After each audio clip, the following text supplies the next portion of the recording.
Lipun channel bu mityeng tabiriba khwai tarabu channel asigi maikeidagi taramna okseri iramdamgi oiba phungawari loinana tonghan tongan furup kanglupki wari masa kayama channel asina miyamda lepa leitana khudol tamjari loinana channel asibu hena mapung phana bagidamakta adom-adomgi thaujal nizari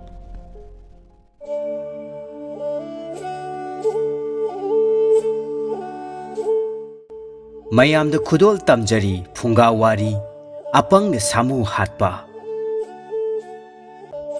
phungawari asi tadinga maoinana mayamgi mafamda karigumba amatang ningsingjari madudi wari asi lithokjarakpa matamda nungaitaba wahai wata yaukhrabassu tabiriba pumnamakna wari ni khandokpigani haujik miyamda khudol tamjari phungawari apangna angawba samu hatpa adungai kuirabagi matam amada apikpa khungang amada suba nomba yamna kanba imung ama lairami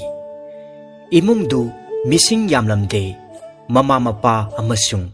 pakhang pharaba macha aniga makhoi mari khaktani makhoi gi mapangalna suja nomjaduna law ingkholda thaba phau amasung mahai marongna hingnanaba hotnajaba imung oirami pakhang ani adugi manungda mayamba aduna aduk yamna pangbagi matik manaw atwanba adu yamna haithoi singthoirami yamna wana imung adu semgat chananaba hotnajaramba mapana leikhidraba matungda maram aduna haujikti loksing laurangi thabak pumba manaw atwanba aduna taurami nongma meragi thayaida manawna mayambabu makhoigi chakhau phau mapal satlabra haibadu yenglunaba labukta tharami mamagi haksangna kanna ngamdraduna mahakna senabana maram oiraga manaw nupadu thadoktuna chathokpa ngamlamde apangba mayamba aduna labukta yaurokpa matamda yamna thamoi kaikhre saungningbana sor phi holami maramdi chakhaugi amuba mapal adu haying mathini haina mahakna lowkhre mamangda apangba aduna adugumba phau makhal amukta ukhidribani mahak asawbaga loinana asangba wachet ama paiduna phogsing adu tumna haidatlami apangba mayumda halakle labuki phauna oiramliba amadi mahakna toramba thabak pumnamak manawda tamlami chahi chuppa sujakhiba pumba aremba tare khallubada manaw adu yamna kapcharami chahi aduma machin manawgi phau adu ilok lokhidre mathangi chahi dadi makhoi mingondagi pulangduna chananaba hotnabada yamna warami adugi sumathakta asonbi mama adubu senadabasu yadabani manawnupa yumdagi khongkap khubai ama phawba chathokpa ngamdre mayambabu singchananaba amadi labuki thabak taunanaba thaba tarami mamana hakchang khajiktang nungaina leiba numit amada manawnupa mayambana tauriba labuki thabak pombasing adu yengnanaba chatnanaba thaurang torami mahakna mayambada asumna hairami tada horen numina watom lomlakpa matamda imabu sumangda nungsada puthoktuna khudengda phamhalaga ising asabana iru sengna lujathokpiyo aduga akangba phi hongdohalaga imungda amuk pusinbiduna nungaina pothalo imana chaningba ensangdo hanglaga tadana thongbiro aisu ngantana karake asumna hairamlaga manawnupa adu chatkhre ikui kuidana mayamba maipu thangatuna ising thangatpa hauki numina watom lomlakpaga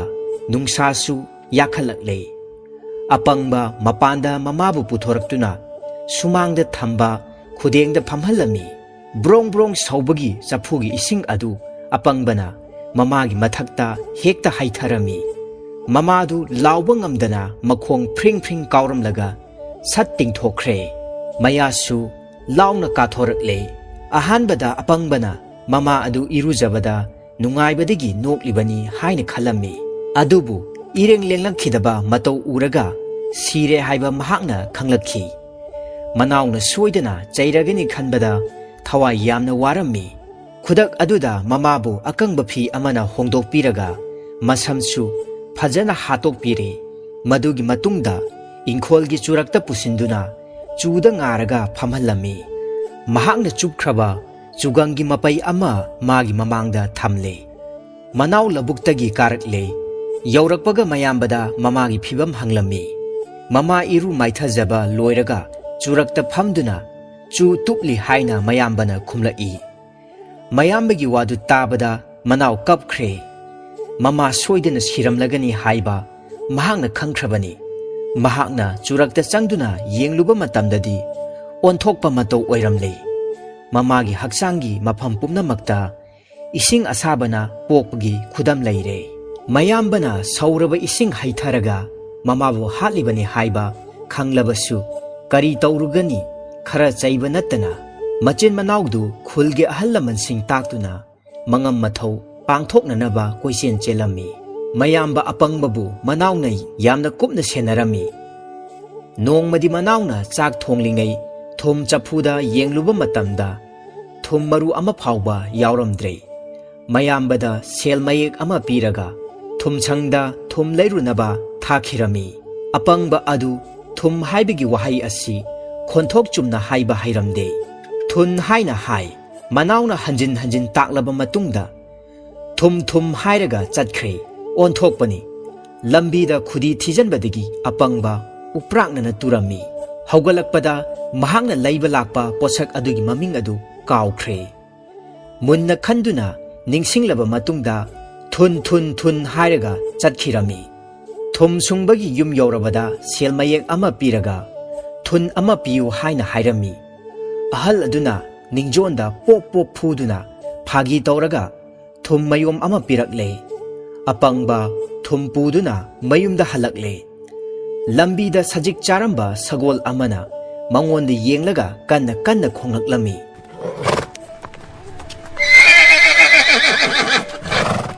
hais masigi sagol sina kanna kanna khonglaisa aina leirakliba thunsa chagi hairi male masidi soidan chakragani aduna pukrigi thongra sida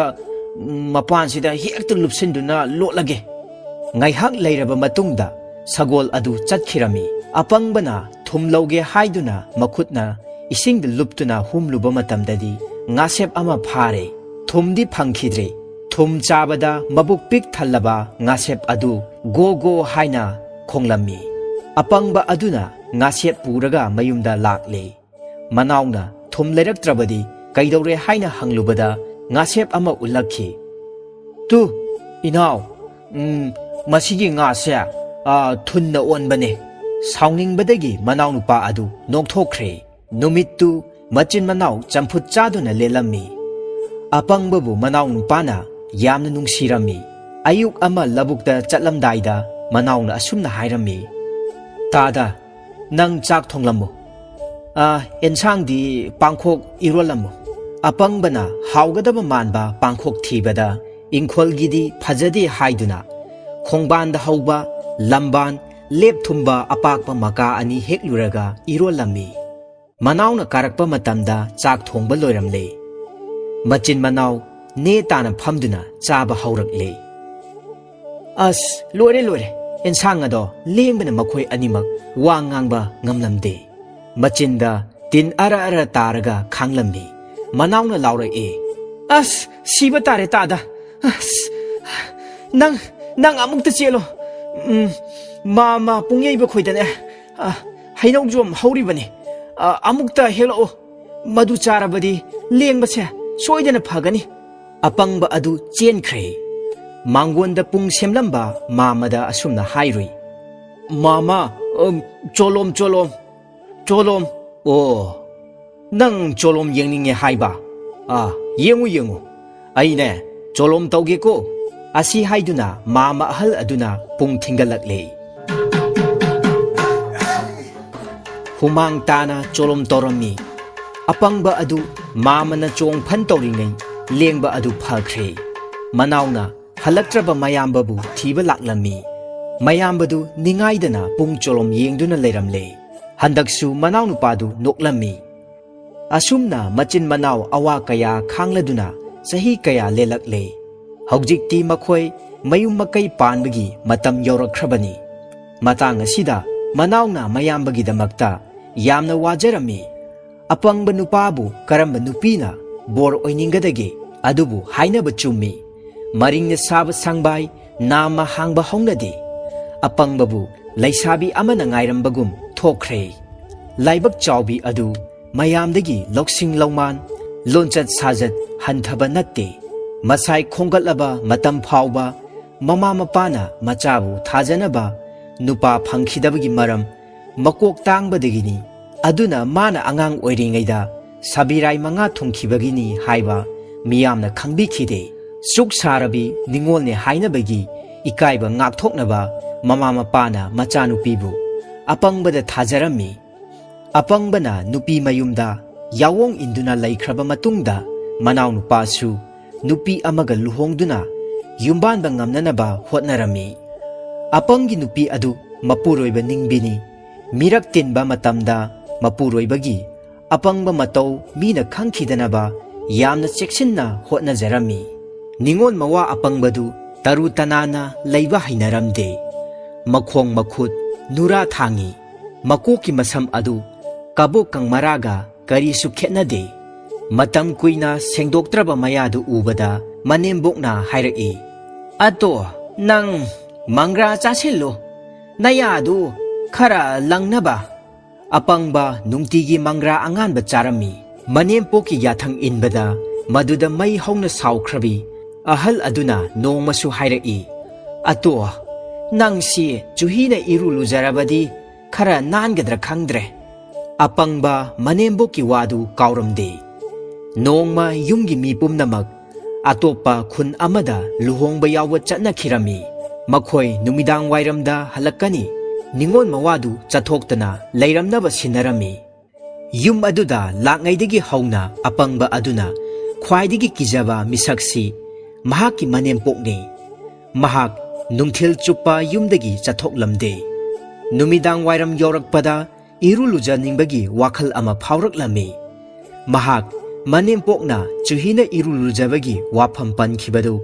ꯈꯪꯅꯤꯡ ꯅꯤꯡꯁꯤꯡꯂꯛꯏ꯫ "ꯑꯇꯣ, ꯅꯪꯁꯤ ꯆꯨꯍꯤꯅ ꯏꯔꯨ ꯂꯨꯖꯔꯕꯗꯤ ꯈꯔ ꯅꯥꯟꯒꯗ꯭ꯔꯥ ꯈꯪꯗ꯭ꯔꯦ." ꯃꯍꯥꯛ ꯁꯨꯃꯥꯡꯗ ꯆꯨꯍꯤ ꯄꯨꯟ ꯑꯃ ꯄꯨꯊꯣꯛꯂꯒ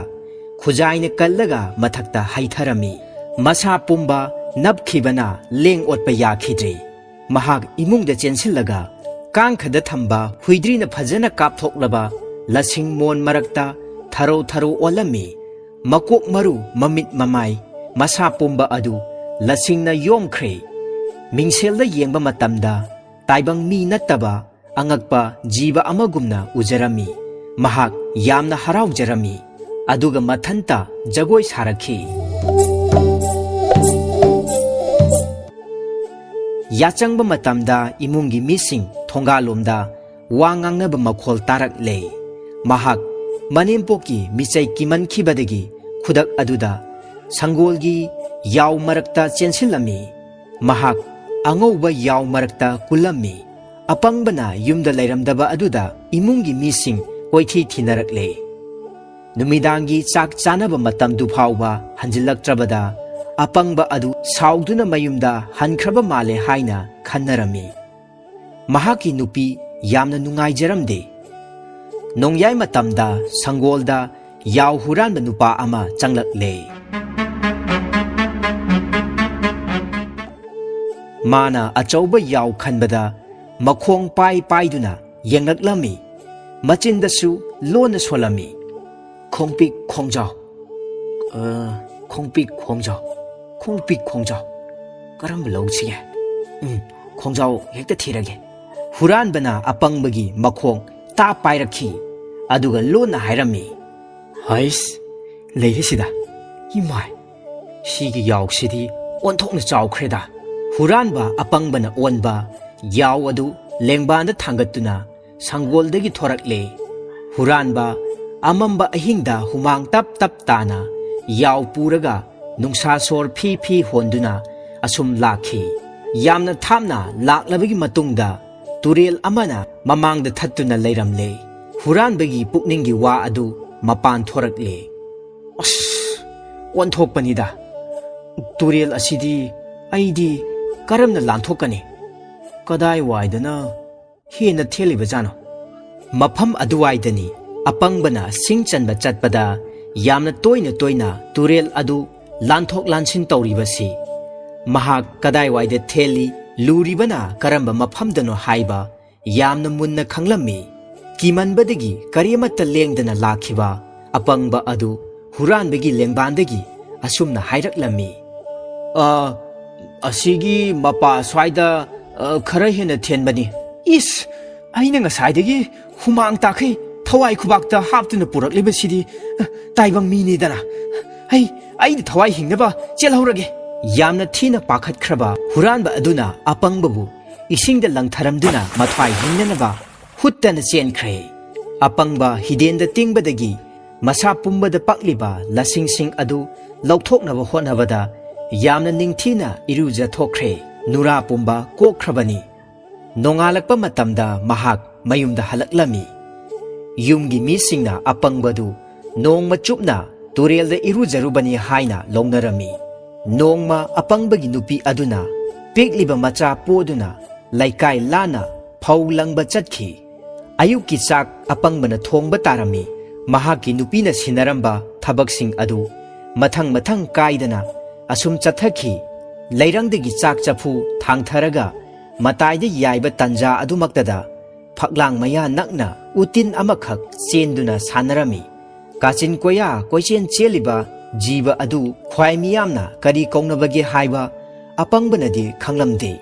mahakti madu samu kawi haina khanglammi apangbana jiba adu ubada nungsiba poklamde hatningki samubu nanthokhidanaba yamna kanna hotnaraga khabai chega paiduna thaduna hatkre hei ya khangbrada samu nang haujikti na thwaido arembada mangledana madugi matungda namthiraba samu adugi mamai paiduna mapanda puthoraktuna apangba aduna laurammi samu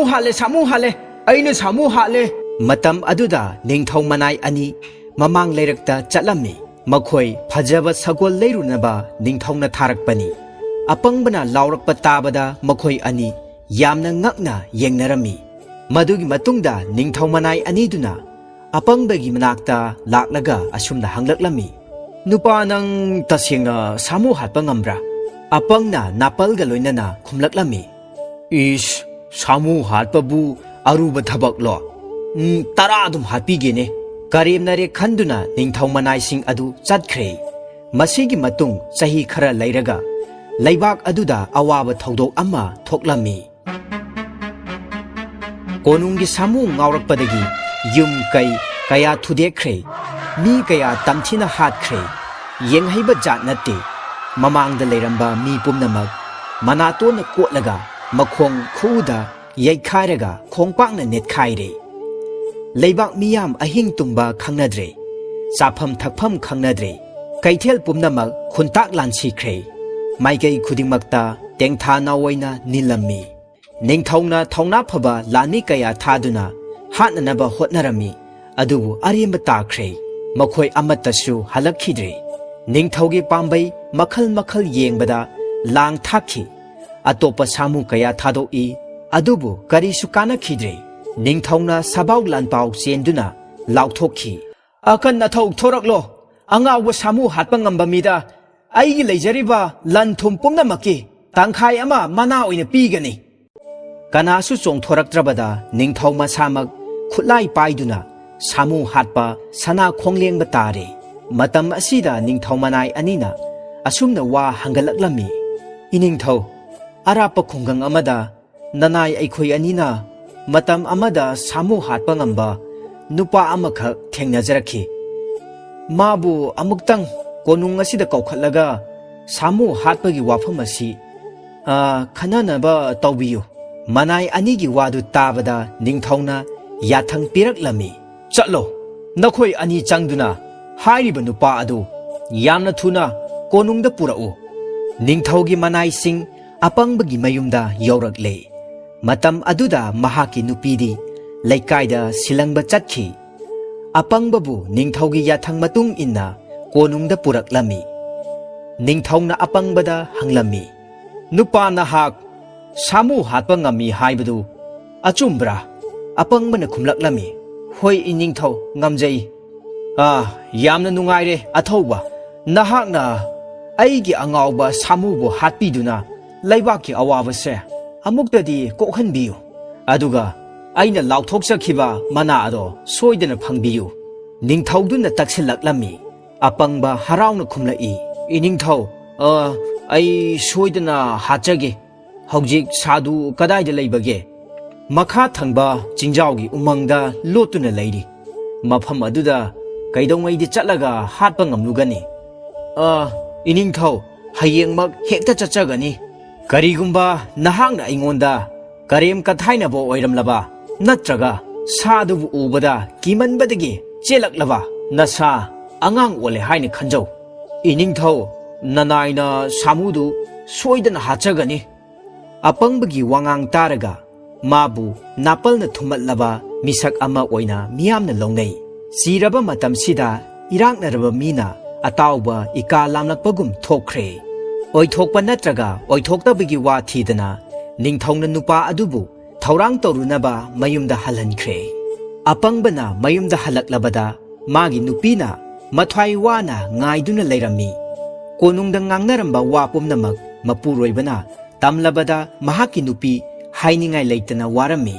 ꯑꯄꯪꯕꯅ ꯅꯣꯡꯃ ꯀꯥꯆꯤꯟꯗꯒꯤ ꯆꯦꯟꯊꯣꯔꯛꯄ ꯁꯥꯃꯨ ꯑꯃꯕꯨ ꯈꯥꯕꯩ ꯆꯦꯒꯞꯅ ꯊꯥꯔꯒ ꯍꯥꯠꯈꯤꯕꯒꯤ ꯋꯥꯔꯤꯁꯨ ꯃꯉꯣꯟꯗ ꯂꯤꯔꯛꯂꯦ ꯅꯨꯄꯤ ꯑꯗꯨ ꯃꯃꯤꯠꯇꯒꯤ ꯃꯄꯤ ꯁꯤꯟꯊꯔꯛꯈꯤ ꯄꯨꯛꯅꯤꯡꯗ ꯑꯁꯨꯝꯅ ꯁꯣꯜꯂꯝꯃꯤ ꯍꯦ ꯑꯄꯪꯕ ꯇꯣꯜꯂꯤꯗꯀꯣ ꯏꯃꯨꯡꯗ ꯀꯣꯏꯆꯦꯟ ꯆꯦꯟꯗꯨꯅ ꯁꯥꯟꯅꯕ ꯎꯇꯤꯟꯕꯨ ꯁꯥꯃꯨꯅꯤ ꯍꯥꯏꯅ ꯈꯟꯈ꯭ꯔꯕꯀꯣ ꯍꯧꯖꯤꯛꯇꯤ ꯅꯤꯡꯊꯧꯒꯤ ꯌꯥꯊꯪꯕꯨ ꯍꯤꯛꯇꯣꯛꯄ ꯌꯥꯔꯣꯏ ꯑꯁ ꯑꯩꯒꯤ ꯂꯥꯏꯕꯛꯁꯦ ꯑꯣꯟꯊꯣꯛꯅ ꯇꯣꯜꯂꯤꯗꯀꯣ ꯑꯄꯪꯒꯤ ꯅꯨꯄꯤ ꯑꯗꯨ ꯌꯥꯝꯅ ꯐꯨꯡꯕꯪꯅꯅ ꯃꯍꯥꯛꯀꯤ ꯅꯨꯄꯥꯗ ꯌꯦꯡꯂꯝꯃꯤ ꯑꯍꯤꯡ ꯆꯨꯞꯄ ꯑꯄꯪꯕꯒꯤ ꯅꯨꯄꯤꯅ ꯇꯨꯝꯗꯅ ꯋꯥꯈꯜ ꯇꯧꯔꯝꯃꯤ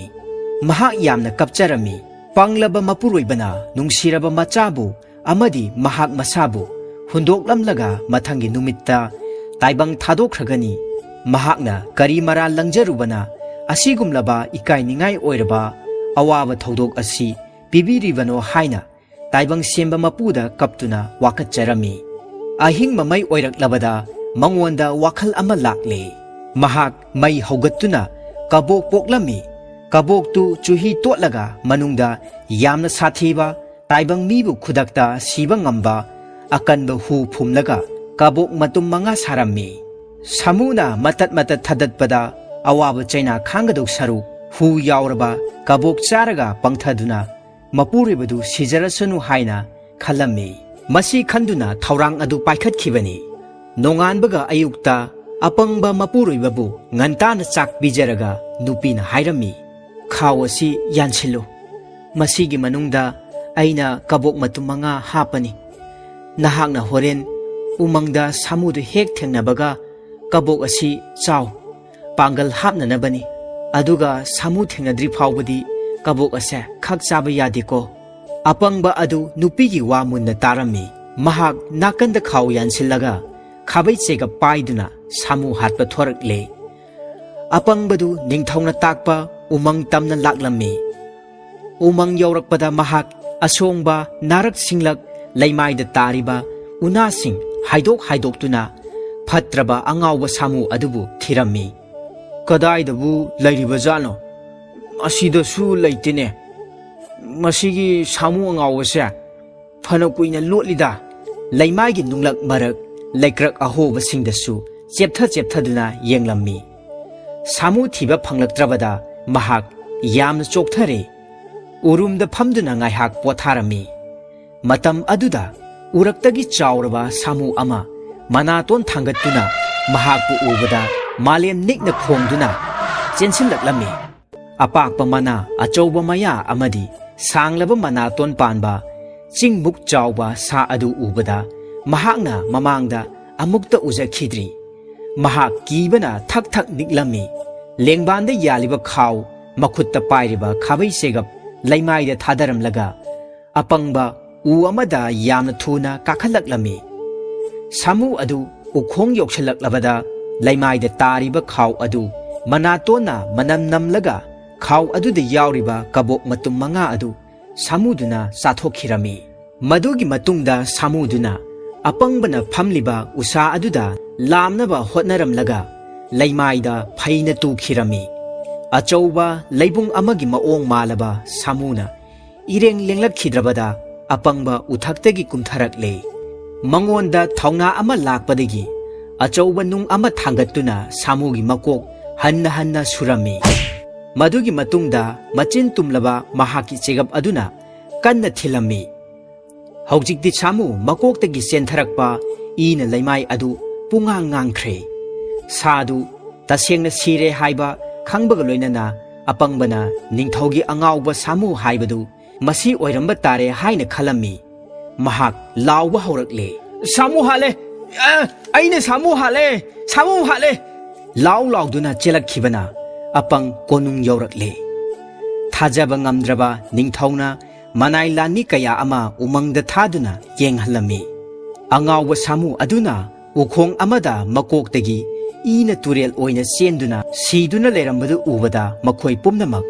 mangumna yengnarami. Lanmi singna yamna thuna chelaktuna samu sihobagi pau ningthauda tamlare. Laibaki awaba kohanbagidamak harauraba ningthauna mahaki leijaba lan thumpumnamaki tangkhai ama apangbada piduna ikai khumnaba utlami.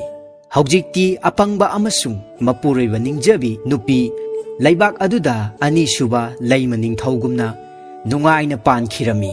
U akangba sing oinai mi apangba laloinei. Loinabadi apangba miga karisu khenaba leitabani asibaga. Hauji amung lobirasi phungawari ipu yong amaiba. Thaina mamangaida khungang amada khongnem kauba mi yamna pikpa hek yengbada yong manba yamna singba ahal ama leirami. Miyamna mahakpu phagi oina ipu yong haina kaurami. Khongemgi nupi adu angakpa laina amana matam sangna narami. Khongemgi nupi angakpa laina amana nare haibasi kana amatana khanglamde. Adubu khongemna karigumba thabak chathokpa tarabadi magi nupigi anabigi maong adu yamna munna yenglaga chathoklammi. Karigumba khongemgi nupigi mabuk adu yamna kanna yekpa thinba taurabadi laibak aduda nong khongba akhak arau yamna taurami. Aduga khongemgi nupigi mabukna yamna wangna kangkhatlaga naherabadi nong hekta tarami.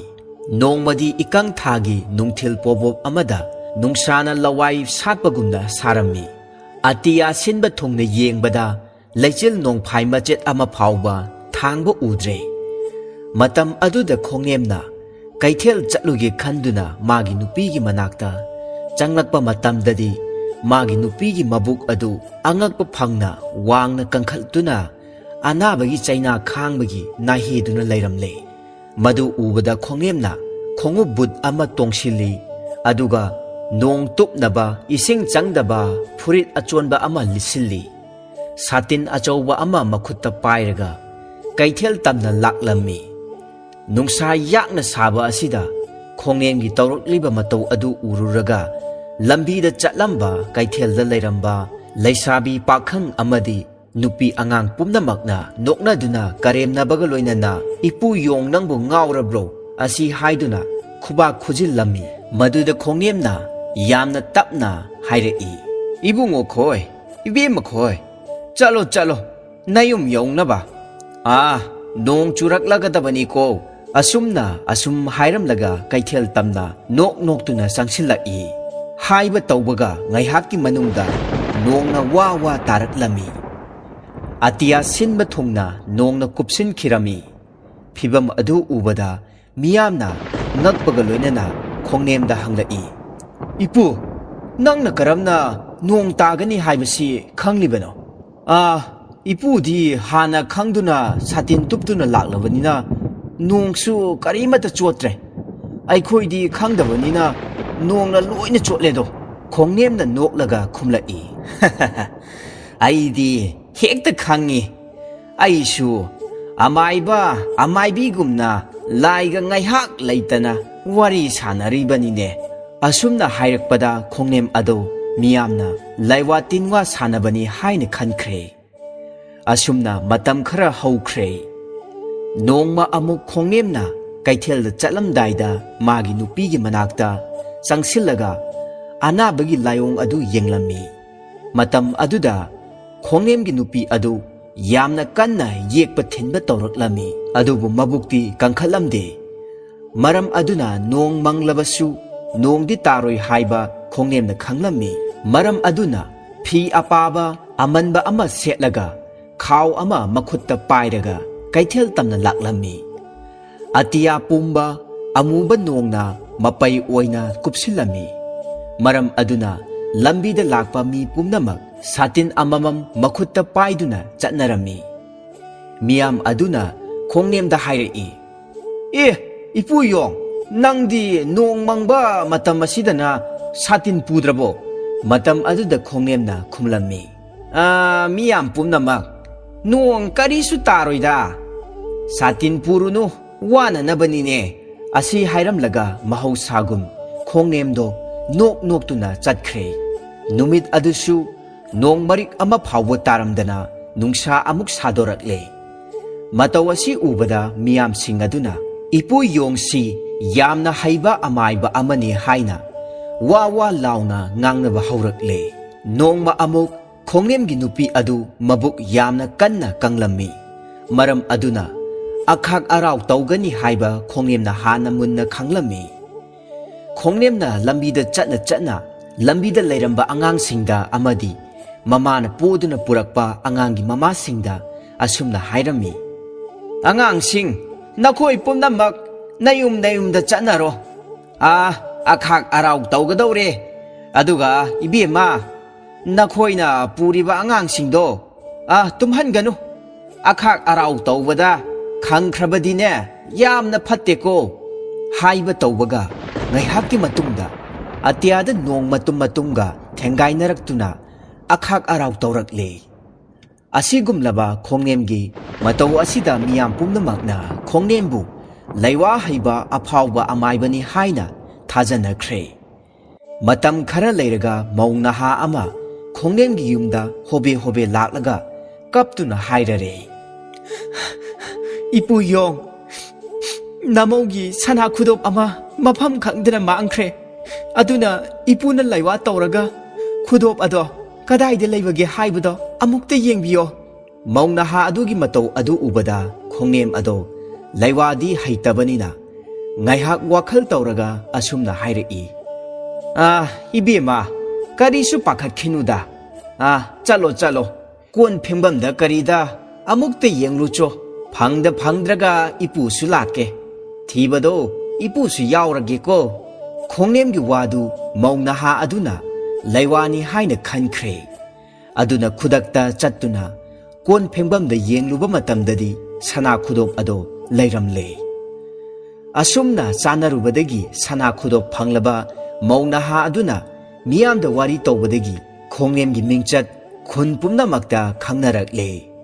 ꯅꯣꯡꯃ ꯑꯃꯨꯛ ꯂꯧꯃꯤ ꯑꯃ ꯂꯥꯛꯇꯨꯅ ꯃꯥꯒꯤ ꯁꯟ ꯃꯥꯡꯈ꯭ꯔꯦ,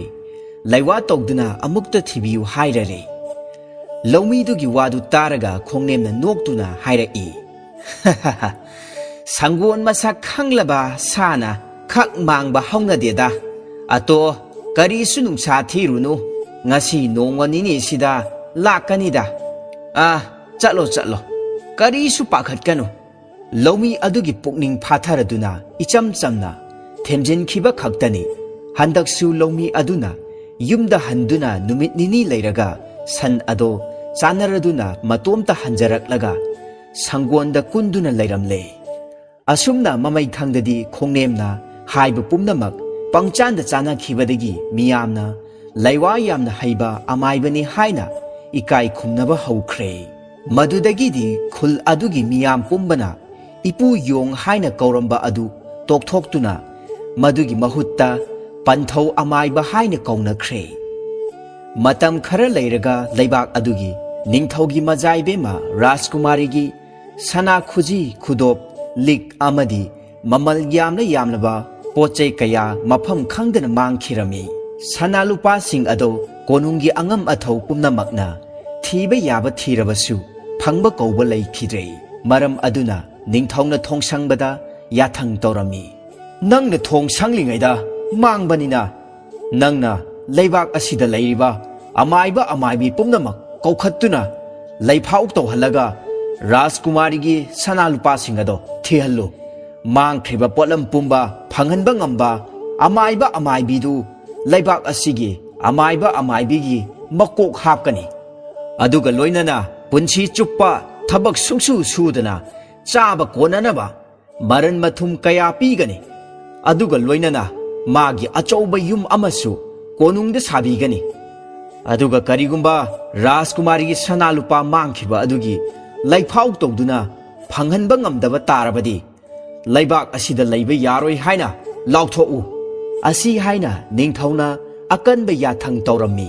ꯃꯔꯝ ꯑꯗꯨꯅ ꯊꯣꯡꯁꯪꯕꯅ ꯀꯣꯏꯅ ꯆꯠꯇꯨꯅ ꯑꯃꯥꯏꯕ ꯑꯃꯥꯏꯕꯤ ꯀꯌꯥ ꯀꯣꯅꯨꯡꯗ ꯀꯧꯈꯠꯄ ꯍꯧꯔꯛꯂꯦ꯫ ꯑꯗꯨꯕꯨ ꯅꯥꯀꯟ ꯑꯃꯔꯣꯝꯗ ꯔꯥꯖꯀꯨꯃꯥꯔꯤꯒꯤ ꯁꯅꯥ ꯂꯨꯄꯥ ꯑꯗꯨꯗꯤ ꯊꯣꯡꯁꯪꯕꯅ ꯍꯨꯔꯥꯟꯕ ꯑꯣꯏꯔꯝꯈꯤ꯫ ꯃꯔꯝ ꯑꯗꯨꯅ ꯊꯣꯡꯁꯪꯕꯅ ꯑꯐꯥꯎꯕ ꯑꯍꯩꯕ ꯑꯃꯥꯏꯕ ꯑꯃꯥꯏꯕꯤꯁꯤꯡ ꯑꯗꯨꯗꯤ ꯀꯣꯅꯨꯡꯗ ꯀꯧꯈꯠꯇꯨꯅ ꯂꯩꯐꯥꯎ ꯇꯧꯍꯜꯂꯝꯗꯦ꯫ ꯃꯁꯥꯅ ꯀꯌꯥ ꯍꯩꯖꯗꯦ ꯍꯥꯏꯖꯕ ꯂꯩꯀꯥꯏꯅ ꯌꯦꯡꯕꯤꯗ꯭ꯔꯕ ꯉꯥꯛꯇ ꯑꯣꯏꯅ ꯀꯧꯈꯠꯇꯨꯅ ꯂꯩꯐꯥꯎ ꯇꯧꯍꯜꯂꯝꯃꯤ꯫ ꯑꯁꯨꯝꯅ ꯑꯃꯥꯏꯕ ꯑꯃꯥꯏꯕꯤ ꯀꯌꯥ ꯀꯧꯈꯠꯇꯨꯅ ꯂꯩꯐꯥꯎ ꯇꯧꯔꯕꯁꯨ ꯔꯥꯖꯀꯨꯃꯥꯔꯤꯒꯤ ꯁꯅꯥ ꯂꯨꯄꯥ ꯐꯪꯕ ꯉꯝꯗ꯭ꯔꯦ꯫ ꯑꯁꯤ ꯍꯥꯏꯗꯨꯅ ꯊꯣꯡꯁꯪꯕ ꯑꯗꯨꯅ ꯅꯤꯡꯊꯧꯗ ꯍꯥꯏꯖꯔꯝꯃꯤ꯫ ꯃꯔꯝ ꯑꯗꯨꯅ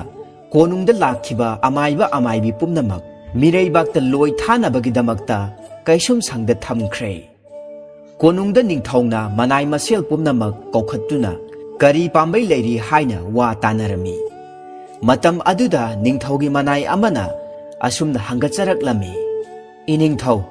ꯈꯨꯡꯒꯪ ꯑꯃꯗ ꯈꯣꯡꯅꯦꯝ ꯀꯧꯕ ꯑꯐꯥꯎꯕ ꯑꯃꯥꯏꯕ ꯑꯃ ꯂꯩ꯫ ꯃꯥꯕꯨ ꯑꯃꯨꯛꯇꯪ ꯌꯦꯡꯍꯟꯁꯤꯗꯣ꯫ ꯅꯤꯡꯊꯧꯅ ꯊꯣꯡꯁꯪꯕꯗ ꯑꯃꯥꯏꯕ ꯈꯣꯡꯅꯦꯝ ꯀꯧꯔꯨꯅꯕ ꯌꯥꯊꯪ ꯇꯧꯔꯝꯃꯤ꯫ ꯑꯗꯨꯗꯒꯤꯗꯤ ꯊꯣꯡꯁꯪꯕꯅ ꯈꯣꯡꯅꯦꯝ ꯐꯥꯅꯅꯕ ꯃꯅꯥꯏ ꯃꯁꯦꯜ ꯀꯌꯥ ꯄꯨꯗꯨꯅ ꯈꯨꯡꯒꯪ ꯇꯝꯅ ꯂꯥꯛꯂꯦ꯫ ꯂꯝꯕꯤꯗ ꯆꯠꯅ ꯆꯠꯅ ꯊꯣꯡꯁꯪꯕ ꯑꯗꯨ ꯋꯥꯈꯜ ꯇꯧꯏ꯫ ꯇꯁꯦꯡꯅ ꯑꯍꯩꯕ ꯑꯃꯥꯏꯕ ꯑꯣꯏꯔꯝꯂꯕꯗꯤ ꯄꯥꯝꯕꯩ ꯑꯃ ꯇꯧꯗꯨꯅ ꯑꯃꯥꯏꯕ ꯈꯣꯡꯅꯦꯝ ꯀꯣꯅꯨꯡꯗ ꯂꯥꯛꯇꯅꯕ ꯁꯤꯟꯕ ꯇꯥꯕꯅꯤ꯫ ꯑꯗꯨꯒ ꯀꯌꯥ ꯍꯩꯇꯕ ꯑꯣꯏꯔꯒꯅ ꯅꯤꯡꯊꯧꯅ ꯍꯔꯥꯎꯅꯕ ꯃꯁꯥꯅ ꯆꯠꯁꯤ ꯌꯥꯗꯦ ꯐꯥꯗꯨꯅ ꯄꯨꯔꯛꯂꯤꯕꯅꯤ ꯍꯦꯛꯇ ꯍꯥꯏꯔꯒꯦ꯫ ꯑꯁꯨꯝꯅ ꯈꯜꯂꯒ ꯂꯥꯛꯄꯅ ꯈꯣꯡꯅꯦꯝꯒꯤ ꯌꯨꯝꯗ ꯊꯣꯡꯁꯪꯕ ꯑꯗꯨ ꯊꯨꯡꯂꯔꯦ꯫ ꯑꯗꯨꯒ ꯈꯣꯡꯅꯦꯝꯕꯨ ꯀꯧꯗꯨꯅ ꯍꯥꯏꯔꯛꯏ꯫ ꯍꯥꯏ ꯑꯃꯥꯏꯕ ꯈꯣꯡꯅꯦꯝ, ꯅꯍꯥꯛ ꯀꯌꯥꯝ ꯑꯐꯥꯎꯕ ꯑꯆꯨꯝꯕ ꯑꯃꯥꯏꯕꯅꯣ? ꯑꯁꯦꯡꯕꯗꯣ ꯍꯥꯏꯌꯨ꯫ ꯀꯣꯅꯨꯡꯗ ꯆꯠꯇꯨꯅ ꯔꯥꯖꯀꯨꯃꯥꯔꯤꯒꯤ ꯃꯥꯡꯈꯤꯕ ꯁꯅꯥ ꯂꯨꯄꯥꯁꯤꯡ ꯑꯗꯣ ꯂꯩꯐꯥꯎ ꯇꯧꯗꯨꯅ ꯊꯤꯒꯗꯧꯔꯤꯕꯅꯤ꯫ ꯃꯗꯨꯗ ꯐꯪꯕ ꯉꯝꯂꯒꯅ ꯅꯨꯡꯉꯥꯏꯖꯔꯦ, ꯑꯗꯨꯒ ꯀꯔꯤꯒꯨꯝꯕ ꯉꯝꯗ꯭ꯔꯒꯅ ꯃꯤꯔꯩꯕꯥꯛꯇ ꯂꯣꯏ ꯊꯥꯒꯗꯧꯔꯤꯕꯅꯤ, ꯈꯪꯂꯕ꯭ꯔꯥ? ꯊꯣꯡꯁꯪꯕꯒꯤ ꯋꯥꯗꯨ ꯇꯥꯕꯗ ꯈꯣꯡꯅꯦꯝ ꯑꯗꯣ ꯀꯤꯕꯅ ꯃꯁꯥ ꯄꯨꯝꯕ ꯊꯛ ꯊꯛ ꯅꯤꯛꯂꯗꯨꯅ ꯀꯞꯂꯒ ꯍꯥꯏꯖꯔꯛꯏ꯫ ꯑꯩꯗꯤ ꯇꯁꯦꯡꯅꯃꯛ ꯑꯃꯥꯏꯕ ꯅꯠꯆꯗꯦ, ꯀꯔꯤꯁꯨ ꯈꯪꯖ ꯍꯩꯖꯗꯦ꯫ ꯑꯩꯅ ꯉꯥꯡꯈꯤ ꯁꯛꯈꯤꯕ ꯄꯨꯝꯅꯃꯛ ꯆꯥꯅꯔꯨꯕꯗꯒꯤ ꯃꯤꯌꯥꯝꯅ ꯊꯥꯖꯈꯤꯗꯨꯅ ꯑꯃꯥꯏꯕ ꯑꯣꯏꯔꯕꯣꯏ ꯅꯤꯡꯗꯨꯅ ꯄꯟꯊꯧ ꯈꯣꯡꯅꯦꯝ ꯍꯥꯏꯅ ꯀꯧꯕꯤꯈꯤꯕꯅꯤ꯫ ꯑꯩꯗꯤ ꯀꯣꯅꯨꯡꯗ ꯆꯠꯆꯔꯣꯏ ꯑꯉꯝꯕ꯫ ꯑꯁꯨꯝꯅ ꯍꯥꯏꯗꯨꯅ ꯊꯣꯡꯁꯪꯕ ꯑꯗꯨꯗ ꯈꯨꯔꯨꯝꯖꯗꯨꯅ ꯍꯥꯏꯔꯛꯏ꯫ ꯃꯇꯝ ꯑꯗꯨꯗ ꯊꯣꯡꯁꯪꯕꯅ ꯇꯁꯦꯡꯅꯃꯛ ꯑꯍꯩꯕ ꯑꯃꯥꯏꯕ ꯅꯠꯇꯦ ꯍꯥꯏꯕ ꯈꯪꯂꯕꯗ ꯊꯃꯣꯏꯗ ꯍꯔꯥꯎꯗꯨꯅ ꯑꯃꯨꯛꯀꯁꯨ ꯀꯤꯍꯟꯗꯨꯅ ꯈꯣꯡꯅꯦꯝꯗ ꯍꯪꯂꯛꯏ꯫ ꯅꯍꯥꯛ ꯇꯁꯦꯡꯅ ꯑꯍꯩꯕ ꯑꯃꯥꯏꯕ ꯅꯠꯇꯦ ꯍꯥꯏꯕꯀꯣ? ꯅꯠꯆꯗꯦ ꯑꯉꯝꯕ꯫ ꯊꯣꯡꯁꯪꯕꯅ ꯁꯥꯎꯁꯤꯟꯅꯔꯒ ꯈꯣꯟꯖꯦꯜ ꯀꯟꯈꯠꯅ ꯍꯥꯏꯔꯛꯏ꯫ ꯅꯪꯒꯨꯝꯕ ꯑꯃꯥꯏꯕꯁꯤꯅꯤ ꯑꯩꯅ ꯊꯤꯔꯛꯂꯤꯕꯁꯤ꯫ ꯀꯣꯅꯨꯡꯗ ꯆꯠꯅꯕ ꯁꯦꯝ ꯁꯥꯎ꯫ ꯈꯣꯡꯅꯦꯝꯅ ꯊꯣꯡꯁꯪꯕꯗ ꯀꯞꯇꯨꯅ ꯍꯥꯏꯖꯩ꯫ ꯑꯗꯨꯕꯨ ꯊꯣꯡꯁꯪꯕꯅ ꯐꯥꯔꯒ ꯀꯣꯅꯨꯡꯗ ꯄꯨꯅꯕ ꯍꯣꯠꯅꯩ꯫ ꯃꯔꯝ ꯑꯗꯨꯅ ꯈꯣꯡꯅꯦꯝꯅ ꯏꯃꯨꯡꯗ ꯆꯪꯗꯨꯅ ꯃꯥꯒꯤ ꯅꯨꯄꯤ ꯑꯃꯨꯛꯇꯪ ꯎꯅꯔꯝꯈꯤꯒꯦ ꯍꯥꯏꯖꯕꯗꯒꯤ ꯊꯣꯡꯁꯪꯕ ꯑꯗꯨꯅꯁꯨ ꯌꯥꯔꯗꯨꯅ ꯃꯥꯒꯤ ꯅꯨꯄꯤꯒꯤ ꯃꯅꯥꯛꯇ ꯆꯪꯂꯛꯇꯨꯅ ꯀꯣꯅꯨꯡꯗ ꯆꯠꯄ ꯇꯥꯔꯦ ꯍꯥꯏꯗꯨꯅ ꯋꯥꯔꯤ ꯇꯧꯔꯝꯃꯤ꯫ ꯈꯣꯡꯅꯦꯝꯅ ꯃꯥꯒꯤ ꯅꯨꯄꯤꯗ ꯑꯁꯨꯝꯅ ꯍꯥꯏꯔꯛꯏ꯫ ꯍꯥꯏ ꯃꯃꯥ, ꯑꯩꯅ ꯀꯣꯅꯨꯡꯗ ꯆꯠꯀꯗꯧꯔꯤꯕꯁꯦ amuk hanna yumda halakkadoba mande he aibu soidana mirai bakta loi thakhragani adunane hayeng numidang wairam phawbigi manungda aida yumda halaktrabadi aise ningthongna loi thakhinabagi-damakta kaisum sangda thamkhrabani haina khalloko aduna humni subagi ayuk anganbada mi kanamatan haugatnadringaidane yum mai thadoklaga nupi nang napamda chenkhro asumna khongnemna magi nupida pauminlami waram pumnamak khongnemgi nupinasu yarami masidagi khongnem ado magi nupiga pukmen pauminaba loiraga chatlamdaigi matam aduda khanghaudana magi nupigi mabuk adu yamna wangna kankhallaklami amadi nahebasu hauraklami phibam aduda khongnem adu khongu but ama tonglaga nong changdaba phurit achonba ama litlaga amukasu satin ama pairaga imungdagi mapanda thorai aduga thongsangbada asumna hairei angamba konungda lenglasi khongnemgi matau adu ubada konunggi angam athausing adu yamna noklami thongsangba adudi tasengnamak phak phak nokthoklami aduga hairei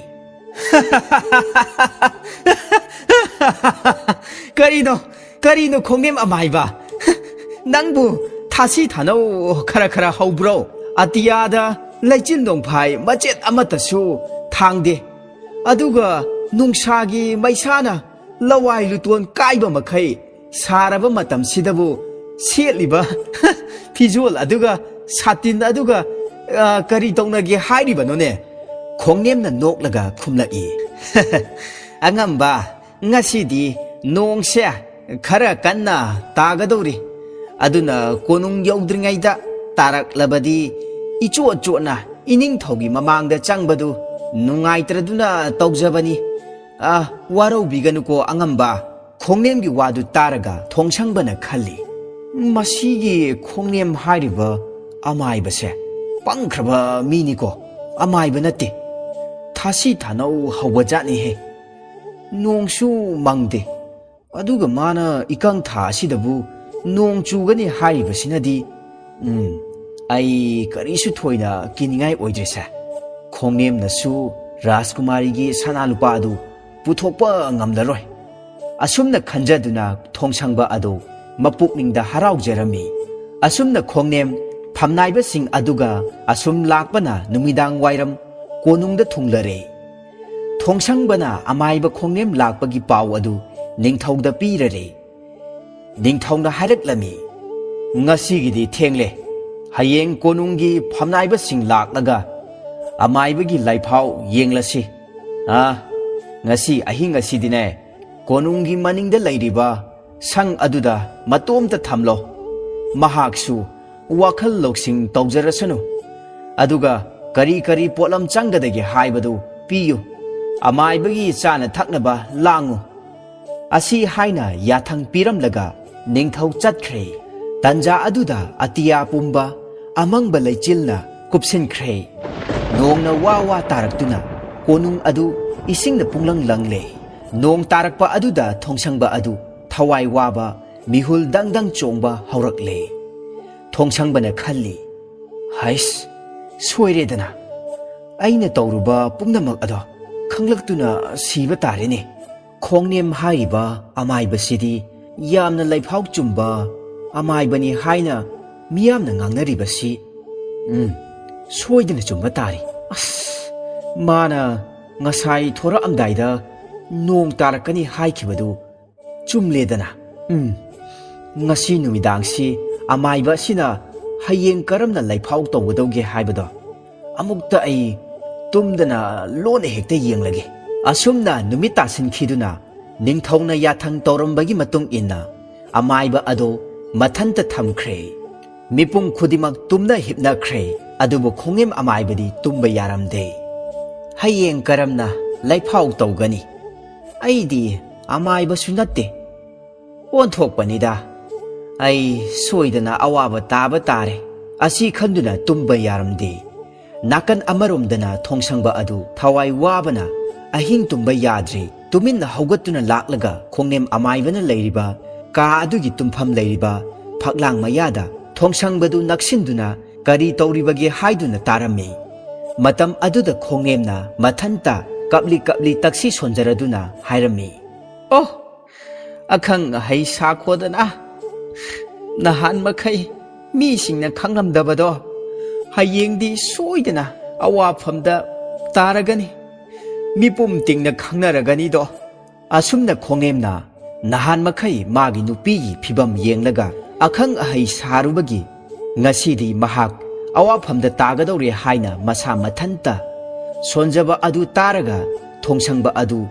ꯃꯉꯣꯟꯗꯅꯤ ꯍꯥꯏꯅ ꯈꯜꯂꯝꯃꯤ꯫ ꯊꯣꯡꯁꯪꯕ ꯑꯗꯨ ꯅꯤꯡꯁꯥ ꯊꯤꯅ ꯈꯣꯡꯅꯦꯝ ꯑꯃꯥꯏꯕꯗꯨ ꯂꯣꯟꯅ ꯀꯧꯔꯒ ꯊꯣꯡ ꯑꯗꯨ ꯍꯥꯡꯗꯣꯛꯍꯜꯂꯝꯃꯤ꯫ ꯑꯗꯨꯒ ꯈꯣꯡꯅꯦꯝꯒꯤ ꯃꯈꯣꯡ ꯀꯣꯜꯂꯒ ꯍꯥꯏꯖꯔꯝꯃꯤ, "ꯍꯦ ꯑꯊꯣꯏꯕ, ꯍꯦ ꯑꯊꯣꯏꯕ ꯑꯃꯥꯏꯕ, ꯅꯍꯥꯛꯅ ꯑꯩꯒꯤ ꯊꯋꯥꯏꯗꯗꯤ ꯀꯟꯕꯤꯌꯨ, ꯑꯩꯒꯤ ꯂꯩꯖꯕ ꯏꯔꯟ ꯏꯊꯨꯝ ꯄꯨꯝꯕ ꯅꯐꯝꯗ ꯀꯠꯆꯔꯒꯦ." ꯑꯁꯤ ꯍꯥꯏꯅ ꯍꯥꯏꯔꯛꯂꯝꯃꯤ꯫ ꯈꯣꯡꯅꯦꯝ ꯍꯥꯏꯐꯦꯠ ꯉꯛꯂꯝꯃꯤ, ꯑꯗꯨꯕꯨ ꯄꯨꯛꯅꯤꯡ ꯐꯥꯊꯔꯗꯨꯅ ꯀꯔꯤꯒꯨꯝꯕ ꯑꯃ ꯂꯩꯔꯦ ꯈꯜꯂꯗꯨꯅ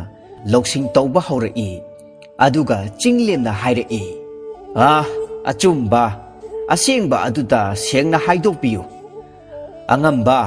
ꯅꯍꯥꯛꯅ ꯑꯩꯕꯨ ꯀꯜꯂꯕꯗꯤ ꯑꯩꯅ ꯅꯍꯥꯛꯄꯨꯁꯨ ꯁꯣꯏꯗꯅ ꯀꯟꯒꯅꯤ." ꯊꯣꯡꯁꯪꯕ ꯑꯗꯨꯅ ꯑꯃꯨꯛ ꯍꯥꯏꯔꯛꯏ, "ꯔꯥꯖꯀꯨꯃꯥꯔꯤꯒꯤ ꯁꯅꯥ ꯂꯨꯄꯥꯁꯤꯡ ꯑꯗꯣ ꯑꯩꯅ ꯍꯨꯔꯥꯟꯖꯔꯒ ꯀꯣꯅꯨꯡꯒꯤ ꯃꯅꯤꯡ ꯊꯪꯕꯗ ꯂꯩꯔꯤꯕ ꯎꯖꯥꯎ ꯑꯁꯤꯒꯤ ꯃꯈꯣꯡꯗ ꯂꯩꯔꯤꯕ ꯂꯤꯟꯒꯤ ꯀꯣꯝ ꯑꯗꯨꯗ ꯂꯣꯠꯁꯤꯟꯗꯨꯅ ꯊꯝꯖꯤꯟꯕꯅꯤ." ꯊꯣꯡꯁꯪꯕꯒꯤ ꯋꯥꯗꯨ ꯇꯥꯕꯗ ꯈꯣꯡꯅꯦꯝ ꯃꯊ꯭ꯋꯥꯏ ꯍꯤꯡꯂꯅꯤ, ꯃꯤꯔꯩꯕꯥꯛꯇ ꯂꯣꯏ ꯊꯥꯔꯔꯣꯏ ꯈꯜꯂꯗꯨꯅ ꯊꯃꯣꯏꯗ ꯅꯣꯛꯆꯔꯝꯃꯤ꯫ ꯑꯗꯨꯒ ꯍꯥꯏꯔꯛꯏ, "ꯊꯣꯡꯁꯪꯕ, ꯀꯔꯤꯁꯨ ꯋꯥꯔꯨꯔꯒꯅꯨ, ꯑꯩꯅ ꯅꯪꯕꯨ ꯁꯣꯏꯗꯅꯃꯛ ꯀꯟꯕꯤꯔꯒꯅꯤ꯫ ꯑꯍꯤꯡ ꯑꯁꯦ ꯊꯦꯡꯂꯦ, ꯄꯣꯊꯥꯖꯔꯨꯔꯣ, ꯑꯩꯁꯨ ꯇꯨꯝꯂꯒꯦꯀꯣ." ꯑꯁꯨꯝꯅ ꯅꯨꯡꯉꯥꯏꯅ ꯇꯨꯝꯅꯈ꯭ꯔꯦ꯫ ꯅꯣꯡꯉꯥꯜꯂꯕꯗ ꯀꯣꯅꯨꯡꯒꯤ ꯐꯝꯅꯥꯏꯕ ꯄꯨꯝꯅꯃꯛ ꯀꯣꯅꯨꯡ ꯂꯣꯏꯁꯪꯗ ꯇꯤꯜꯂꯕꯗ ꯑꯃꯥꯏꯕꯒꯤ ꯂꯩꯐꯥꯎ ꯌꯦꯡꯕ ꯍꯧꯔꯛꯂꯦ꯫ ꯃꯁꯤꯗꯒꯤ ꯈꯣꯡꯅꯦꯝꯅ ꯃꯃꯤꯠ ꯆꯦꯖꯦꯠ ꯎꯏꯁꯤꯟꯗꯨꯅ ꯉꯥꯏꯍꯥꯛ ꯋꯥꯈꯜ ꯇꯧꯕ ꯁꯥꯗꯨꯅ ꯂꯩꯔꯨꯔꯒ ꯈꯣꯡꯅꯦꯝ ꯑꯃꯥꯏꯕꯅ ꯃꯆꯤꯟꯗ ꯀꯔꯤ ꯀꯔꯤꯅꯣ ꯃꯨꯔꯨꯝ ꯃꯨꯔꯨꯝ ꯁꯣꯜꯂꯝꯃꯤ꯫ ꯅꯤꯡꯊꯧ ꯑꯃꯗꯤ ꯐꯝꯅꯥꯏꯕ ꯄꯨꯝꯅꯃꯛ ꯇꯨꯃꯤꯟ ꯇꯨꯃꯤꯟ ꯂꯩꯅꯩ꯫ ꯉꯥꯏꯍꯥꯛ ꯂꯩꯔꯒ ꯈꯣꯡꯅꯦꯝ ꯑꯃꯥꯏꯕꯅ ꯅꯤꯡꯊꯧꯗ ꯑꯁꯨꯝꯅ ꯍꯥꯏꯔꯛꯏ, "ꯀꯣꯅꯨꯡꯁꯤꯒꯤ ꯃꯅꯤꯡ ꯊꯪꯕꯗ ꯂꯩꯕ ꯎꯖꯥꯎ ꯑꯗꯨꯒꯤ ꯃꯅꯥꯛꯇ ꯂꯩꯕ ꯂꯤꯟ ꯀꯣꯝ ꯑꯃꯗ ꯔꯥꯖꯀꯨꯃꯥꯔꯤꯒꯤ ꯁꯅꯥ ꯂꯨꯄꯥꯁꯤꯡ ꯑꯗꯣ ꯄꯨꯂꯞ ꯂꯩꯔꯦ꯫ ꯂꯤꯟꯁꯤ ꯌꯥꯏ ꯄꯨꯕ ꯂꯤꯟꯅꯤ꯫ ꯔꯥꯖꯀꯨꯃꯥꯔꯤꯅ ꯂꯧꯊꯣꯛꯂꯒ ꯄꯨꯟꯅ ꯊꯝꯂꯤꯉꯩꯗ ꯂꯤꯟ ꯑꯁꯤꯅ ꯆꯤꯛꯇꯨꯅ ꯄꯨꯈꯤꯕ ꯁꯣꯏꯗꯅ ꯑꯣꯏꯔꯝꯒꯅꯤ." ꯑꯃꯥꯏꯕꯒꯤ ꯋꯥꯗꯨ ꯇꯥꯕꯗ ꯅꯤꯡꯊꯧꯅ ꯌꯥꯊꯪ ꯇꯧꯍꯟꯗꯨꯅ ꯌꯦꯡꯂꯨꯕ ꯃꯇꯝꯗꯗꯤ ꯔꯥꯖꯀꯨꯃꯥꯔꯤꯒꯤ ꯃꯥꯡꯈꯤꯕ ꯁꯅꯥ ꯂꯨꯄꯥ ꯄꯨꯝꯅꯃꯛ ꯑꯗꯨ ꯂꯤꯟꯒꯤ ꯀꯣꯝ ꯑꯗꯨꯗ ꯂꯩꯔꯝꯂꯦ꯫ ꯅꯤꯡꯊꯧ ꯑꯗꯨ ꯉꯝꯈꯩ ꯂꯩꯇꯅ ꯍꯔꯥꯎꯔꯝꯃꯤ꯫ ꯈꯣꯡꯅꯦꯝ ꯑꯃꯥꯏꯕꯗ ꯁꯅꯥ ꯂꯨꯄꯥ ꯑꯃꯗꯤ ꯂꯟ ꯀꯌꯥ ꯄꯤꯔꯝꯃꯤ꯫ ꯑꯗꯨꯒ ꯂꯩꯕꯥꯛ ꯑꯁꯤꯒꯤ ꯈ꯭ꯋꯥꯏꯗꯒꯤ ꯑꯊꯣꯏꯕ ꯑꯃꯥꯏꯕꯁꯤꯡꯒꯤ ꯃꯀꯣꯛꯅꯤ ꯍꯥꯏꯅ ꯂꯥꯎꯊꯣꯛꯈ꯭ꯔꯦ꯫ ꯍꯔꯥꯎ ꯅꯨꯡꯉꯥꯏꯕꯅ ꯄꯦꯜꯂꯕ ꯅꯤꯡꯊꯧꯅ ꯀꯣꯅꯨꯡꯗ ꯅꯨꯃꯤꯗꯥꯡ ꯆꯥꯛꯂꯦꯟ ꯑꯆꯧꯕ ꯑꯃ ꯁꯤꯟꯗꯨꯅ ꯅꯨꯃꯤꯠꯇꯨꯃ ꯍꯔꯥꯎ ꯀꯨꯝꯍꯩ ꯀꯌꯥ ꯇꯧꯗꯨꯅ ꯅꯨꯡꯉꯥꯏꯅ ꯂꯦꯟꯈ꯭ꯔꯦ꯫ ꯅꯣꯡꯉꯥꯟꯕꯒ ꯑꯌꯨꯛ ꯑꯉꯟꯕꯗ ꯅꯨꯃꯤꯠ ꯍꯨꯝꯅꯤ ꯁꯨꯖꯤꯟꯈꯤꯕꯗꯒꯤ ꯈꯣꯡꯅꯦꯝꯅ ꯃꯥꯒꯤ ꯅꯨꯄꯤꯗ ꯍꯥꯏꯔꯝꯕ ꯄꯨꯝꯅꯃꯛ ꯈꯪꯅꯤꯡ ꯅꯤꯡꯁꯤꯡꯂꯛꯏ꯫ ꯑꯉꯟꯕ ꯑꯌꯨꯛ ꯑꯗꯨꯗ ꯈꯣꯡꯅꯦꯝ ꯑꯃꯥꯏꯕꯅ ꯅꯤꯡꯊꯧ ꯃꯅꯥꯛꯇ ꯆꯦꯟꯁꯤꯜꯂꯛꯇꯨꯅ ꯏꯄꯥ ꯄꯥꯈꯠꯅ ꯍꯥꯏꯖꯔꯛꯏ, "ꯏꯅꯤꯡꯊꯧ ꯏꯕꯨꯡꯉꯣ, ꯍꯧꯖꯤꯛꯃꯛ ꯑꯩ ꯌꯨꯝꯗ ꯍꯟꯖꯈ꯭ꯔꯒꯦ꯫ ꯑꯩꯒꯤ ꯌꯨꯝ ꯑꯗꯣ ꯃꯩ ꯆꯥꯛꯂꯦ." ꯃꯁꯤꯗ ꯅꯤꯡꯊꯧꯅ "ꯀꯔꯝꯅ ꯑꯃꯥꯏꯕ ꯑꯁꯤꯅ ꯃꯥꯒꯤ ꯌꯨꯝ ꯃꯩ ꯆꯥꯛꯂꯦ ꯍꯥꯏꯕ ꯈꯪꯂꯤꯕꯅꯣ?" ꯑꯁꯤ ꯍꯥꯏꯅ ꯈꯜꯂꯝꯃꯤ꯫ ꯃꯗꯨꯗꯒꯤ ꯈꯨꯗꯛ ꯑꯗꯨꯗ ꯃꯅꯥꯏꯁꯤꯡ ꯊꯥꯗꯨꯅ ꯆꯨꯝꯕ꯭ꯔꯥ ꯍꯥꯏꯗꯨꯅ ꯌꯦꯡꯍꯟꯈ꯭ꯔꯦ꯫ ꯑꯗꯨꯒ ꯑꯃꯥꯏꯕꯗ ꯍꯥꯏꯔꯛꯏ, "ꯍꯦ ꯑꯊꯣꯏꯕ ꯑꯃꯥꯏꯕ, ꯀꯔꯤꯃꯠꯇ ꯋꯥꯒꯅꯨ꯫ ꯌꯨꯝ ꯃꯩ ꯆꯥꯛꯂꯕꯁꯨ ꯑꯩꯅ ꯑꯅꯧꯕ ꯌꯨꯝ ꯑꯃ ꯁꯥꯕꯤꯔꯒꯅꯤ꯫ ꯍꯧꯖꯤꯛ ꯑꯩꯒꯤ ꯏꯅꯥꯏꯁꯤꯡ ꯊꯥꯈ꯭ꯔꯕꯅꯤ, ꯀꯔꯤꯁꯨ ꯇꯧꯔꯣꯏ." ꯑꯁꯨꯝꯅ ꯅꯤꯡꯊꯧ ꯃꯅꯥꯏꯁꯤꯡꯅ ꯆꯠꯂꯒ ꯌꯦꯡꯂꯨꯕ ꯃꯇꯝꯗꯗꯤ ꯑꯃꯥꯏꯕꯒꯤ ꯌꯨꯝ ꯑꯗꯨ ꯃꯩꯅ ꯆꯥꯛꯂꯝꯕꯗꯒꯤ ꯈꯨꯗꯛꯇ ꯍꯜꯂꯛꯇꯨꯅ ꯅꯤꯡꯊꯧꯗ ꯇꯝꯅꯔꯦ꯫ ꯄꯥꯎ ꯑꯗꯨ ꯇꯥꯕꯗ ꯅꯤꯡꯊꯧ ꯑꯉꯛꯄ ꯐꯪꯅ ꯍꯔꯥꯎꯔꯤ꯫ ꯁꯣꯝꯗꯅ ꯈꯣꯡꯅꯦꯝꯅ ꯃꯥꯒꯤ ꯅꯨꯄꯤꯅ ꯌꯨꯝ ꯃꯩ ꯊꯥꯗꯣꯛꯂꯒ ꯃꯄꯥꯝꯗ ꯆꯠꯂꯝꯒꯅꯤ ꯍꯥꯏꯅ ꯊꯋꯥꯏ ꯋꯥꯔꯤ꯫ ꯅꯤꯡꯊꯧꯅꯗꯤ ꯈꯣꯡꯅꯦꯝꯕꯨ ꯀꯣꯅꯨꯡꯒꯤ ꯑꯃꯥꯏꯕ ꯃꯀꯣꯛ ꯑꯣꯏꯅ ꯀꯣꯅꯨꯡꯗ ꯊꯝꯂꯒꯅꯤ ꯍꯥꯏꯅ ꯂꯥꯎꯊꯣꯛꯈ꯭ꯔꯦ꯫ ꯅꯤꯡꯊꯧꯒꯤ ꯋꯥꯗꯨ ꯇꯥꯕꯗ ꯈꯣꯡꯅꯦꯝ ꯃꯊ꯭ꯋꯥꯏ ꯋꯥꯕꯅ ꯂꯣꯏꯔꯦ꯫ ꯀꯣꯅꯨꯡꯗ ꯂꯩꯔꯕꯗꯤ ꯃꯥꯒꯤ ꯉꯥꯡꯊꯣꯛꯂꯨꯕꯗ ꯆꯥꯅꯕꯁꯤꯡ ꯑꯗꯨ ꯅꯨꯡꯇꯤꯒꯤꯗꯤ ꯌꯥꯗꯕꯅꯤꯅ ꯅꯤꯡꯊꯧꯅ ꯁꯣꯏꯗꯅ ꯈꯪꯂꯛꯂꯒꯅꯤ꯫ ꯑꯗꯨꯅ ꯂꯧꯁꯤꯡ ꯇꯧꯗꯨꯅ ꯅꯤꯡꯊꯧꯗ ꯑꯁꯨꯝꯅ ꯍꯥꯏꯔꯛꯏ, "ꯏ ꯅꯤꯡꯊꯧ, ꯑꯩꯕꯨ ꯀꯣꯅꯨꯡꯗ ꯑꯃꯥꯏꯕ ꯃꯀꯣꯛ ꯑꯣꯏꯅ ꯊꯝꯕꯤꯒꯅꯨ꯫ ꯑꯩꯒꯤ ꯏꯍꯩ ꯑꯁꯤꯗꯤ ꯃꯪꯇꯥꯛꯅꯤ꯫ ꯉꯁꯤ ꯑꯁꯤꯅ ꯑꯩꯒꯤ ꯏꯍꯩ ꯄꯨꯝꯕ ꯄꯥꯡꯊꯣꯛꯄ ꯉꯝꯕꯒꯤ ꯑꯔꯣꯏꯕ ꯅꯨꯃꯤꯠꯅꯤ꯫ ꯍꯌꯦꯡꯗꯒꯤꯗꯤ ꯃꯇꯤꯛ ꯃꯌꯥꯏ ꯄꯨꯝꯕ ꯃꯥꯡꯈ꯭ꯔꯒꯅꯤ꯫ ꯑꯗꯨꯅ ꯑꯩꯅ ꯀꯣꯅꯨꯡꯗ ꯑꯃꯥꯏꯕ ꯃꯀꯣꯛ ꯑꯣꯏꯅ ꯂꯩꯕꯗ ꯏꯅꯤꯡꯊꯧꯒꯤ ꯅꯤꯡꯕ ꯀꯥꯏꯔꯛꯀꯅꯤ꯫ ꯑꯗꯨꯅ ꯑꯩꯍꯥꯛ ꯈꯨꯡꯒꯪ ꯑꯗꯨꯗ ꯍꯟꯖꯈ꯭ꯔꯒꯦ"꯫ ꯃꯁꯤꯗꯒꯤ ꯅꯤꯡꯊꯧꯅ ꯍꯥꯏꯔꯛꯏ, "ꯐꯔꯦ, ꯅꯍꯥꯛꯀꯤ ꯃꯪꯇꯥꯛꯀꯤ ꯅꯍꯩ ꯑꯁꯦ ꯉꯁꯤ ꯂꯣꯏꯔꯒꯅꯤ ꯍꯥꯏꯔꯕꯅꯤꯅ ꯍꯌꯦꯡ ꯌꯧꯗ꯭ꯔꯤꯉꯩ ꯑꯁꯤꯗ ꯑꯩꯅ ꯅꯍꯥꯛꯄꯨ ꯆꯥꯡꯌꯦꯡ ꯑꯃꯇꯪꯒ ꯇꯧꯈꯤꯒꯦ꯫ ꯆꯥꯡꯌꯦꯡ ꯑꯁꯤꯃꯒ ꯆꯨꯝꯂꯕꯗꯤ ꯅꯍꯥꯛꯅ ꯍꯥꯏꯕ ꯄꯨꯝꯅꯃꯛ ꯑꯩ ꯁꯣꯏꯗꯅ ꯌꯥꯔꯒꯦ꯫ ꯑꯗꯨꯒ ꯁꯅꯥꯒꯤ ꯁꯦꯜ 10,000 ꯑꯃꯁꯨ ꯄꯤꯖꯒꯦ"꯫ ꯋꯥ ꯑꯁꯤ ꯇꯥꯕꯗ ꯑꯃꯥꯏꯕ ꯈꯣꯡꯅꯦꯝ ꯈꯪꯄ꯭ꯔꯦꯛ ꯈꯪꯉꯤ꯫ ꯀꯔꯤ ꯆꯥꯡꯌꯦꯡꯅꯣ ꯈꯟꯕꯗ ꯃꯍꯥꯛ ꯃꯀꯣꯛ ꯉꯥꯎꯔꯦ꯫ ꯃꯥꯒꯤ ꯃꯍꯩ ꯑꯗꯨ ꯂꯣꯏꯈ꯭ꯔꯦ ꯍꯥꯏꯔꯝꯂꯕꯗꯤ ꯐꯒꯗꯕꯅꯤ ꯍꯥꯏꯅꯁꯨ ꯈꯜꯂꯝꯃꯤ꯫ ꯇꯥꯟꯖꯥ ꯑꯗꯨꯗ ꯅꯤꯡꯊꯧꯅ ꯃꯅꯥꯏ ꯑꯃꯗ ꯂꯤꯟ ꯃꯀꯣꯛ ꯃꯥꯟꯕ ꯁꯣ ꯂꯣꯟꯕ ꯎꯄꯨ ꯑꯃ ꯄꯨꯊꯣꯔꯛꯂꯒ ꯈꯣꯡꯅꯦꯝ ꯑꯃꯥꯏꯕꯒꯤ ꯃꯃꯥꯡꯗ ꯊꯝꯂꯒ ꯅꯤꯡꯊꯧꯅ ꯍꯥꯏꯔꯛꯂꯝꯃꯤ, "ꯑꯊꯣꯏꯕ ꯑꯃꯥꯏꯕ, ꯎꯄꯨ ꯑꯁꯤꯒꯤ ꯃꯅꯨꯡꯗ ꯀꯔꯤ ꯌꯥꯎꯔꯤꯕꯒꯦ ꯍꯥꯏꯕꯗꯨ ꯋꯥꯈꯜ ꯇꯧꯔꯒ ꯑꯃꯨꯛꯇ ꯍꯥꯏꯌꯨ"꯫ ꯅꯤꯡꯊꯧꯒꯤ ꯋꯥꯐꯝꯗꯨ ꯇꯥꯕꯗ ꯈꯣꯡꯅꯦꯝ ꯑꯃꯥꯏꯕ ꯇꯁꯦꯡꯅ ꯃꯪꯒꯨꯝꯅ ꯊꯣꯛꯈ꯭ꯔꯦ꯫ ꯃꯃꯥꯡꯒꯤ ꯊꯧꯗꯣꯛ ꯀꯌꯥꯁꯤꯡ ꯑꯗꯨ ꯅꯤꯡꯁꯤꯡꯂꯨꯔꯒ ꯈꯣꯡꯅꯦꯝ ꯑꯃꯥꯏꯕ ꯃꯊꯟꯇ ꯈꯣꯟꯖꯦꯜ ꯊꯣꯛꯅ ꯅꯣꯛꯏ꯫ ꯃꯗꯨꯗꯒꯤꯗꯤ ꯅꯤꯡꯊꯧꯒꯤ ꯑꯅꯧꯕ ꯆꯥꯡꯌꯦꯡ ꯑꯗꯨꯒꯤ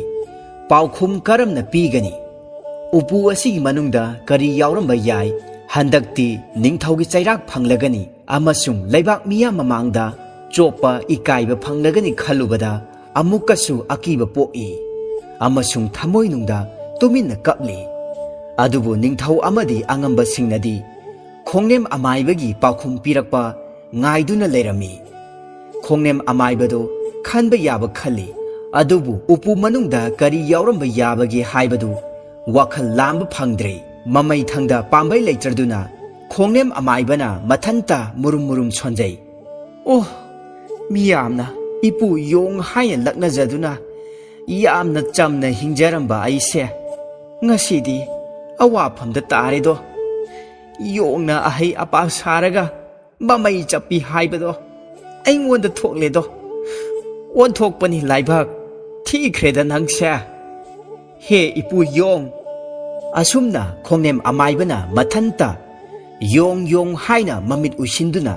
ꯁꯣꯟꯕ ꯑꯗꯨꯗ ꯅꯤꯡꯊꯧ ꯑꯃꯗꯤ ꯐꯝꯅꯥꯏꯕꯁꯤꯡ ꯑꯗꯨꯅ ꯇꯥꯔꯝꯃꯤ꯫ ꯑꯗꯨꯒ ꯅꯤꯡꯊꯧꯅ ꯂꯨꯆꯤꯡꯗꯨꯅ ꯈꯨꯕꯥꯛ ꯄ꯭ꯔꯣꯛ ꯄ꯭ꯔꯣꯛ ꯈꯨꯔꯛꯂꯝꯃꯤ꯫ ꯃꯇꯧ ꯑꯗꯨꯗ ꯈꯣꯡꯅꯦꯝ ꯑꯃꯥꯏꯕꯅ ꯇꯧꯐꯝ ꯈꯪꯗꯅ ꯃꯤꯌꯥꯝ ꯑꯗꯨꯗ ꯇꯤꯡꯉꯛ ꯇꯤꯡꯉꯛ ꯌꯦꯡꯗꯨꯅ ꯂꯩꯔꯝꯃꯤ꯫ ꯇꯥꯟꯖꯥ ꯑꯗꯨꯗ ꯅꯤꯡꯊꯧꯅ ꯍꯥꯏꯔꯛꯏ, "ꯆꯨꯝꯂꯦ ꯆꯨꯝꯂꯦ, ꯎꯄꯨ ꯑꯁꯤꯒꯤ ꯃꯅꯨꯡꯗ ꯌꯣꯡ ꯑꯁꯥꯕ ꯑꯃ ꯌꯥꯎꯔꯤ"꯫ ꯑꯁꯨꯝꯅ ꯍꯥꯏꯔꯒ ꯎꯄꯨ ꯑꯗꯨ ꯍꯥꯡꯗꯣꯛꯇꯨꯅ ꯌꯦꯡꯂꯨꯕ ꯃꯇꯝꯗꯗꯤ ꯁꯅꯥꯅ ꯁꯥꯕ ꯌꯣꯡ ꯑꯃ ꯌꯥꯎꯗꯨꯅ ꯂꯩꯔꯝꯂꯦ꯫ ꯈꯣꯡꯅꯦꯝ ꯑꯃꯥꯏꯕꯅ ꯑꯔꯣꯏꯕ ꯅꯤꯡꯊꯧꯒꯤ ꯆꯥꯡꯌꯦꯡ ꯑꯗꯨꯗꯁꯨ ꯃꯥꯏ ꯄꯥꯛꯂꯗꯨꯅ ꯃꯌꯨꯝꯗ ꯍꯔꯥꯎ ꯍꯔꯥꯎꯅ ꯍꯟꯈꯤ꯫ ꯑꯁꯨꯝꯅ ꯑꯃꯥꯏꯕ ꯈꯣꯡꯅꯦꯝ ꯍꯥꯏꯗꯣꯛꯂꯨꯕ ꯉꯥꯡꯊꯣꯛꯂꯨꯕ ꯈꯨꯗꯤꯡꯃꯛ ꯃꯗꯥꯎ ꯌꯥꯖꯗꯨꯅ ꯍꯔꯥꯎ ꯅꯨꯡꯉꯥꯏꯅ ꯃꯄꯨꯟꯁꯤ ꯆꯨꯞꯄ ꯂꯦꯟꯈꯤꯔꯝꯃꯤ꯫